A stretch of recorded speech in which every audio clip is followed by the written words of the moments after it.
د هنر کلیک خوږو کتونکو ستاسو لپاره مو د مشهورې سندرغاړې نغمې یو داسې ویډیو راوړې ده چې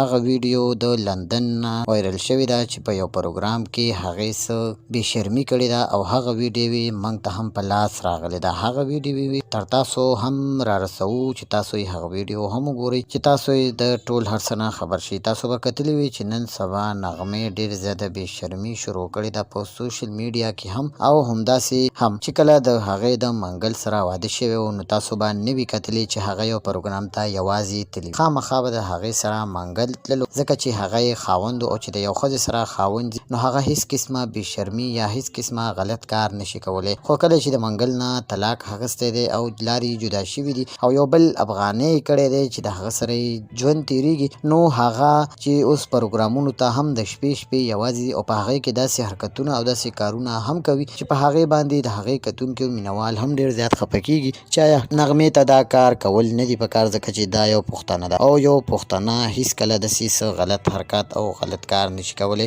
دی چې په لندن کې په یو پروګرام کې داسې کار کړی دی چې په هغې پې ټولو خلکو اوس بد ویلي دي او ټول پښتانه په دغې باندې غصه هم دي چې آیا دا ولې دغسې کارونه کوي. نغمې چې اوس هر څنګه پروګرامونه شروع کړي دي یعنی د نیمې شپې هم هلته پروګرامونه کوي او د هغه ځای داسې پروګرامونه چې په هغې کې هر څنګه انسان وي او هر څنګه کار پکې کېږي یعنی شراب هم څښلی کېږي او دا نور د نشي سیزان هم څښلی کېږي. نو چې یو انسان نشه کې وي او شراب یې څښلی وي او د شرابو په نشه کې وي هغه بیا د ځان د حالاتو نه خبر هم نه وي. د دې هم دغسې یو ویډیو ده چې ډېره زیاته وایرل شوې ده او ډېر زیات غلط او بې شرمي پکې کړې ده. نو د دې که دغه ویډیو تاسو هم کتل غواړئ نو تاسو ته به موږ د دې دا ویډیو په واتساپ په ذریعه باندې در رسوو. تاسو به موږ سره خپل د واتساپ نمبر شریکوئ چې تاسو یې هم وګورئ او کوم کتونکي او مینوال یې کتل غواړي نو موږ سره رابطه وکړئ.